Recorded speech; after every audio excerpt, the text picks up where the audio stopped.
आप हमारा स्वागत करते हैं। मैं हमारे सीनियर वरिष्ठ मंत्री जी एकनाथ शिंदे जी, हमारे पार्टी के सचिव वरुण सरदेसाई जी, पार्टी के दूसरे सचिव सूरज चौहान जी, हमारे राज्य के प्रमुख ठाकुर अनिल सिंह जी,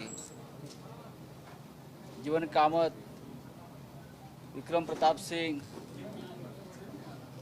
हम सब मुंबई से कल यहाँ आए हैं। प्रभु श्री राम का दर्शन भी हुआ और अभी आपका दर्शन कर रहा हूँ। 15 तारीख को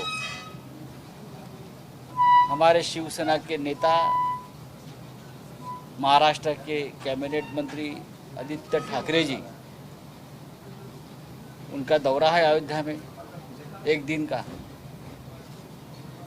एक शिवसेना ने हमेशा अयोध्या के बारे में एक आस्था रखी है, जब से आंदोलन शुरू हुआ था तब से और बाद में भी। उद्धव ठाकरे साहब यहाँ 2 बार आके गए, जब मुख्यमंत्री नहीं थे तब भी आए और मुख्यमंत्री बनने के बाद भी एक आस्था से यहाँ रामलला का दर्शन कर चले गए। हमारी एक भावना है सब कि अयोध्या में आने से हम सबको ऊर्जा मिलती है, एक पॉजिटिव एनर्जी मिलती है। जैसे हमारे शिंदे साहब बोल रहे थे जब हम वहाँ दर्शन करने गए, तो उनका भी यही कहना है कि यहाँ आने से बहुत बड़ी ऊर्जा मिलती है हमें, और ये ऊर्जा लेकर हम महाराष्ट्र में जाते हैं और महाराष्ट्र में हमारे हाथों से बहुत बड़ा काम हो जाता है देश के लिए, समाज के लिए। तो लगभग 2 साल से हमारा आने का प्रोग्राम बन रहा था, लेकिन कोविड था, बहुत सी समस्याएं थी, तो हम नहीं आ सके। लेकिन अब पूरा खुल गया है सब कुछ। तो उद्धव ठाकरे साहब ने कहा हम सबको कि अयोध्या जाकर आइए, दर्शन करिए। आदित्य भी आना चाहता है, अब उनको भी प्रोग्राम बनाइए। तो 15 तारीख को आदित्य जी यहाँ आएंगे, सुबह लखनऊ से यहाँ पहुँच जाएंगे, दर्शन करेंगे। दोपहर को 12 बजे आपके साथ वार्ता भी करेंगे, प्रेस वार्ता करेंगे। इस्कॉन के मंदिर में भी जाने का उनका एक प्रोग्राम है यहाँ। शाम को शरीरों पर बहुत बड़ी आरती होगी। लगभग यही हमारा एक धार्मिक कार्यक्रम है, उसमें कोई राजनीतिक शक्ति प्रदर्शन करने का हमारा इरादा नहीं है, ना हम करेंगे, क्योंकि अब मंदिर बन चुका है, हमारा सबका आस्था का विषय है। तो राजनीति खत्म और सिर्फ समाज के लिए काम करेंगे। बताइए, कुछ पूछना है आपको? सर, आपकी जो धार्मिक यात्रा है, लेकिन राज ठाकरे जी की धार्मिक यात्रा नहीं हो पाई। लोग कह रहे हैं कि शिवसेना ब्रजभूषण शरण के भी कुछ खिचड़ी बन रही, राज ठाकरे बाहर। अरे भाई, आप लोग ज़्यादा पहचानते हैं ब्रजभूषण शरण सिंह को। वो किसके दबाव में आने वाले नेता है क्या? उनके अपनी एक नेतृत्व है, वो नेताजी है। उनका अपना एक माहौल बनाने का उनका एक तरीका है, और देश के कुश्तीगर संगठन के अध्यक्ष है, पहलवान आदमी है, मल्ल है। वो किसी दबाव में आने वाले आदमी नहीं है। हम उनको बहुत नज़दीक से पहचानते हैं। ज़रूर हमारी उनकी मित्रता है, लेकिन उनका जो क्या डील हो सकता है? वो आप उत्तर प्रदेश के नेता हैं, क्या डील हो सकती है? ये डील की बात आप कैसे कर सकते हो? जो बात देखो, आप उत्तर प्रदेश से है, जो बात नेताजी ने उठाई, क्या आप उससे सहमत नहीं है? तो डील की बात करिए। आपने तो डील की बात नहीं करनी चाहिए भाई साहब, आप यहाँ के भूमिपुत्र हो। विरोध तो उत्तर भारतीयों के इसके पहले भी हुआ है, कोई अभी नहीं कि आप ये सवाल जो सवाल आप हमसे पूछते हैं, वो सवाल आप योगी जी से पूछना चाहिए। वो सवाल आप भारतीय जनता पार्टी के नेताओं से पूछना चाहिए। सबसे ज़्यादा विरोध राज ठाकरे जी को किसने किया था? हमारा तो कोई मकसद ही नहीं है। अयोध्या में तो आस्था का मंदिर है सबका, लोग आ सकते हैं, लोग जा सकते हैं, पूरे विश्व से लोग आते हैं यहाँ। उत्तर भारतीयों को लेके आपका स्टैंड क्या है? उत्तर भारतीयों को लेके आपका स्टैंड क्या है? उत्तर भारतीयों को लेकर हमारा स्टैंड अगर आपको मालूम नहीं तो आप हमको सवाल नहीं पूछना चाहिए। आज हमारे पीछे हमारे पार्टी के नगर सेवक बैठे हैं, जो इस एरिया से है। मीरा भाईंदर, महाराष्ट्र, हाँ, जौनपुर का रहने वाला हूँ। ये जौनपुर के है। मुंबई हो, ठाणा हो, महाराष्ट्र में हो, शिवसेना के ज़्यादा से ज़्यादा पदाधिकारी उस एरिया में उत्तर भारत से है। हमारे साथ काम करते हैं, लगन से काम करते हैं, पार्टी के पदाधिकारी है। सर, ये सवाल ये था कि महाराष्ट्र में राज्यसभा के कई ऐसे निर्दलीय सदस्य हैं जो आपसे नाराज हैं और वो राज्यसभा चुनाव में सीधे तौर पे आपके साथ नहीं। ये सवाल तो महाराष्ट्र में लोग पूछेंगे, यहाँ मत पूछिए। सर, महाराष्ट्र की मुंबई की तरफ से भाई ऐसा है, ये जो यहाँ जो हवा कोई बना रहा है ना, उनको महाराष्ट्र की राजनीति के बारे में बहुत कम जानकारी है। महाराष्ट्र में महाविकास आघाड़ी के 4 उम्मीदवार हमने खड़े किए हैं और 4 ही उम्मीदवार जीत कर आएंगे, उसमें से 2 शिवसेना के हैं।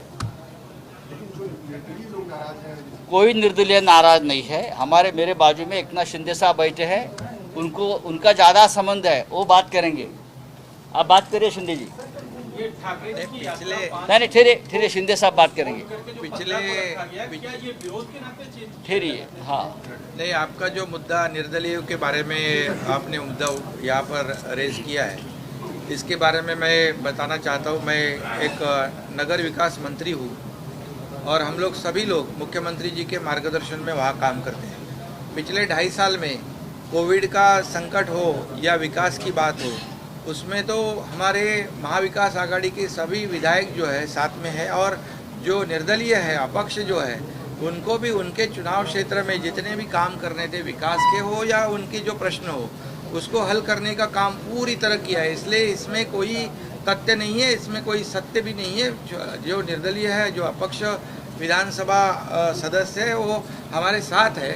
और जैसे राउत साहब ने कहा है कि हमारे शिवसेना के 2 जो राज्यसभा उम्मीदवार हैं, वो पूरी तरह भारी वोटों से जीतेंगे। महाविकास आघाड़ी के सभी 4 लोग जीतेंगे, इसमें कोई बात सच्चाई नहीं है। बात ऐसी है, आप कहते हो कि निर्दलीय जो हमारे विधायक है वो नाराज है। अगर मैं ये कहूँ कि भारतीय जनता पार्टी के समर्थन वाले जो लोग हैं वो भी नाराज है और हम वोट करने वाले हैं, तो क्या आप विश्वास रखेंगे? ये बात होती है हर चुनाव में, चाहे विधान परिषद हो चाहे राज्यसभा हो। इस प्रकार की बातें लोग सामने लाते हैं। 10 तारीख को उसका फैसला हो जाएगा कौन किसके साथ है। समाजवादी पार्टी आपके साथ वहाँ गठबंधन अल्पसंख्यक के लिए आपने कुछ नहीं किया। बहुजन विकास आघाड़ी आपसे नाराज है, वो कह रही है कि हम अरे भाई, ये सब सवाल जो है, ये सब सवाल महाराष्ट्र के हैं। यहाँ उनका कोई संबंध नहीं। हम अयोध्या में दर्शन के लिए आए हैं, आदित्य ठाकरे जी के दौरा है उसके बारे में आए हैं। वहाँ की राजनीति हम संभाल लेंगे, हमारा पूरा नियंत्रण है। उद्धव ठाकरे साहब का वहाँ पूरा नियंत्रण है, कुछ नहीं होगा। 10 तारीख को मैं वापस यहाँ 12 तारीख को पहुँच रहा हूँ। 12 तारीख को सब ये सवाल पूछे, मैं आपका जवाब दे दूँगा। 2014 का चुनाव होना है, उत्तर प्रदेश को लेकर शिवसेना कितनी गंभीर है? देखिए, हम हमेशा गंभीर रहे हैं, हम कोशिश भी करते रहेंगे।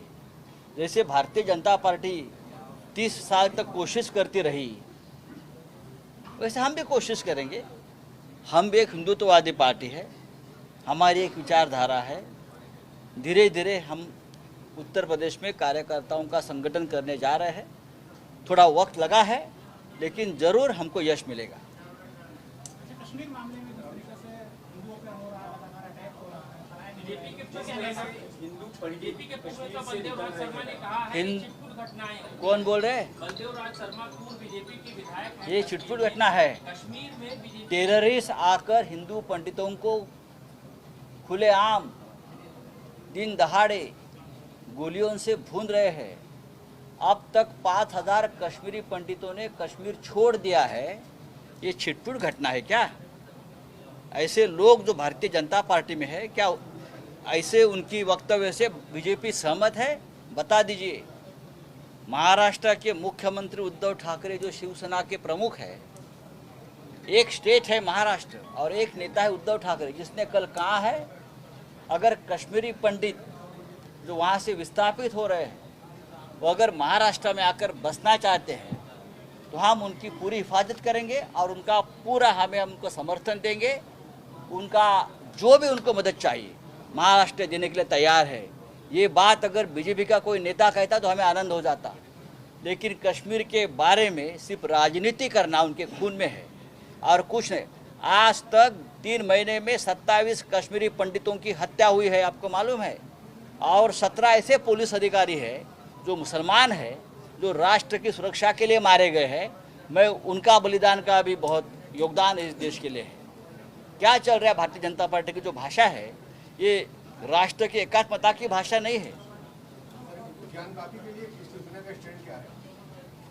जो भी न्यायालय का निर्णय आएगा, मैं उससे समर्थन हमारी पार्टी दे देगी। डॉक्टर साहब, जिस तरह से वाराणसी में भी दंगे हुए हैं, परिस्थिति कानपुर में हुए, वाराणसी में नहीं। कानपुर में हुए, तो वो जो मसला है, वो मसला जो है वो बहुत गंभीर हो चुका है और वो अंतर्राष्ट्रीय मसला हो चुका है। गल्फ के बहुत से देशों ने हमारे जो वहाँ के हाई कमिश्नर है उनको बुलाकर अपनी नाराज़गी जताई है।